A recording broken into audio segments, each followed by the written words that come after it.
Hi BookTube, and welcome to probably my last video of 2019, which is going to be a look ahead to 2020, an early TBR pile. It's pretty much what the books I'm going to show today are only the ones I already own. As usual, I'm not particularly aware of what's coming out in 2020. I do know, and I want to read, there's a new Jenny Ophil book. She wrote Department of Speculations, and this is her follow-up. It's got the word weather in the title, but I can't remember what it was called. There's a new David Mitchell book, and it's not one of his really aggravating fantasy ones. I think it's more along the lines of Black Swan Green or The Thousand Sons of Jacob de Groot. So I shall see what that's like when it comes out, as you know, the blurb and stuff, and if it's not fantasy I will get it. And there's the final in David Peace's Japanese post-war trilogy. I was wrong 2 years ago when I said I thought Patient X was a sort of a filler for the third slot, because he'd had to he basically junked his book that was going to be in that third slot. And I thought that Patient X, which didn't really fit in with the other two in the trilogy, even though it was set in Japan, was a sort of last-minute replacement off the subs bench. But that's not the case, because he has actually finally completed the third in the trilogy, so I'll definitely be reading that. Other than that, yeah, I'm not sure what else is coming out. There are lots of authors who didn't produce a book this year, so hopefully they'll be publishing next year. So as I say, it's just really the books I've got on my I already own.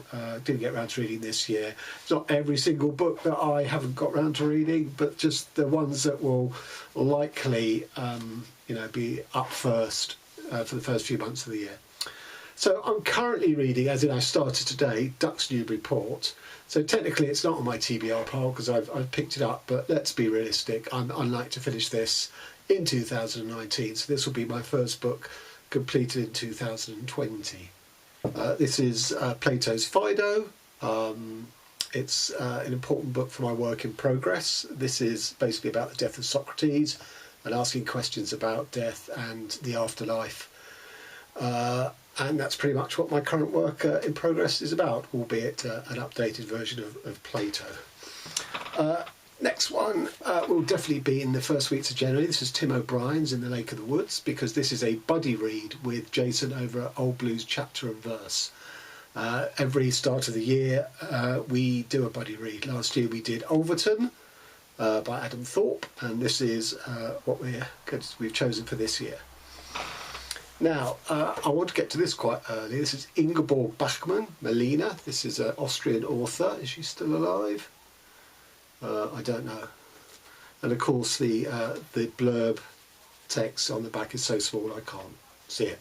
But I noticed John Self, the Guardian book critic, talking about this on Twitter, and he said what a subversive book it was, and I had a brief Twitter exchange with him and said I owned it, and that pushed it right up my TBR pile. Clarice Lispector, Near to the Wild Heart. Well, I had hoped in 2019 to read all of Clarice Lispector's novels. I fell too short. This is her debut novel. For some reason, it's one of the last ones for me to read. So looking forward to that. W.J. Sebald, The Rings of Saturn. So I've talked to Brian of Bookish about this. And it seems a sort of follow-on, only more so, of the sort of blurring of fiction and fantasy and reality that The Emigrants was. So looking forward to that. Mr. Me by Andrew Crumey. So I read my first Andrew Crumey this year. I can't remember what it was called. And I never heard of Andrew Crumey, and one of the commentators on one of my videos said, "Have you read Crumey?" And I said, "No, I'll go and track him down." And I quite liked the one I read. It was a bit flawed, so I thought I'd give it another chance with Mr. Me. And then another in a sort of... So far, all of those are all books that are, have been published 50s, 60s, 70s, apart from obviously Crumey and Duck's New Report. And this sort of continues the theme. I read a lot of contemporary fiction this year. I sort of cleaned out my shelves of contemporary fiction. So I go back to certain classics. So this is Life, a User's Manual by Georges Perec. This is generally felt to be superior to Avoid, which is his sort of infamous Aleppo novel, so I'm looking forward to that. Now, this was recommended by Sean the Book Maniac probably last month, The Seventh Cross by Anna Sagers, which is about Germany under the Nazis. And Sean said this was absolutely brilliant, so looking forward to that. Lissa Evans, Their Finest. So I read Old Baggage by Lissa Evans and really liked it. So I've gone back to pick up another book of hers. As I say, I tend not to read the same author twice in a year, although there are exceptions. So I read Old Baggage quite early in the year, thought I bought this immediately on the back of it, but knew I wouldn't be getting to it until 2020. Dennis Johnson, Angels. So I've read 2 or 3 Johnsons, loved them all. They're all quite different, so it'd be interesting to see where this one ends up. I think this is felt to be one of his finest. Back to Liz Spector, The Chandelier. So this was one of 2 books published in 2019 which were translated to English for the first time by Liz Spector. I read The Besieged Castle. This didn't arrive till late November, so I didn't have a chance of reading it. So hopefully I'll get to it. She is one of those authors I make an exception for the don't read 2 books by the same author rule. Two books in the same year, I ought to say. Claude Seymour, Triptych, Nobel Prize 1985. Again, sort of not much contemporary on show here. Yeah, don't know much about that. Celine. So in my do the personal political views of authors influence your decision whether to read them or not? And I said on the whole no, although I'd never read Celine. Well, this year I've probably changed that. Journey to the End of the Night. I'm very much in 2 minds about this. Now, this is a contemporary novel. This is called The Death of Baseball, Orlando Ortega Medina. Great cover. Don't be put off by the notion of the death of baseball. One of the 2 main characters is a sort of child baseball prodigy, but doesn't go on to make it in the game. But it's about their relationship. So, looking forward to that. Now, Don DeLillo, Libra. I've always avoided this book because I always felt it was going to be very similar to his wonderful Underworld, because it deals with the Kennedy assassination and all the various dark forces and conspiracy theories. And I couldn't imagine in my head how it could add to Underworld, but I'm going to take the plunge simply for completion's sake, because this is the last DeLillo I have to read. And this is Philip Roth, Sabbath's Theatre, so I'd like to read at least 1 Roth a year. 2019 I failed to read a Roth. This was always the next one on my list, but I didn't get around to buying it till quite late in the year. Now, I know Jason Jason at Old Blues Chapter and Verse suggested we buddy read this in January 2021. I said, I don't think I could wait that long, Jason. But if I don't get round to it, then yeah, you're on. And just 2 books left. So there is a new read-along of Faulkner called Faulkner in August, but unfortunately this year's choice is The Sound of the Fury, which I reread a couple of years ago, so I don't really want to read that again. I've never read Absalom. It's supposed to be probably his hardest book to get to grips with, but I'm aiming to do just that. The Bastard of Istanbul by Elif Shafak. So, Elif Shafak, I hated 10 minutes 38 seconds.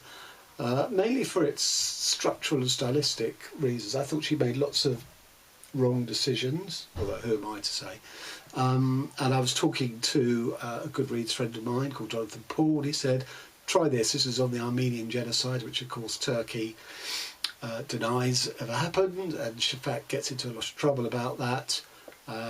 So presumably on the back of this book she got into trouble. So I'm going to probably pick this up and read it and really make a final judgment on Shafak, whether to persist with her or not. I feel she's an author who is led by her politics, which is fine, nothing wrong with having a political novel, but I feel her literariness suffers for her sort of ladling in all the politics she wants to talk about. And then finally 4 books. I read very little science fiction this year. I read Do You Believe in Terror 2 by Tammy O, which is a debut sci-fi novel. I read that for Women Readathon in June. And the other book I read was Ted Chiang, The Story of My Life and Other Stories, which the title story there was, I think it was the title story, became the film, oh God, what was it called? I'll post the link to my review of Chiang. I wasn't very impressed with that. So, I just haven't been in the mood for science fiction. But my local bookshop was shut down, unfortunately, in 2019, and they were selling off all their books. So I got two in the science fiction masterworks series that I hadn't read before, Greg Bear, Blood Music, and Olaf Stapledon, Star Maker. I'd read Stapleford's, what was it called? Oh, my memory is so bad. Oh, Last and First Man, that's it. Thank God it was on the back, which I loved. But his style's a bit sort of, even though he's not Victorian, it's a bit Victorian. It's a bit sort of dense and flowery at the same time. So I hope this is easier to digest. And I know nothing about this other than it's a classic. And then two books, one of which at least I thought I would have got round to this year, but haven't. Both by Christopher Priest. We have The Separation and The Glamour. Big Christopher Priest fan, the two books I've read of his, so I bought two more, but as I say, failed to get round to reading either of them in 2019, just because I wasn't really in the mood, as I say, for science fiction, but hopefully more so in 2020. So just a quick addendum, because this is the day after I recorded the rest of this video, and I had an Amazon delivery, probably the last before Christmas, and I'm pleased to say two contemporary books I'm looking forward to reading. So the first is Bed-Stuy is Burning by Brian Platzer. I saw Matthew Serich, Gary Apper talk about Platzer's novel that came after this, which has just been released. And so I went to do a bit of research, and this sounded right up my street. Bed-Stuy is an area in Brooklyn, which I think was the centre of Spike Lee's movie Jungle Fever, so it's quite a volatile area anyway. Although that may have changed with gentrification, I don't know. So I'm really looking forward to reading this. This will go quite high up on my January TBR pile. And the other is this, Surge, which is a collection of poetry by J. Bernard, who identifies as they. Now, in the late 70s or early 80s, there was a fire at a party in an area of London called Deptford, which is mainly populated by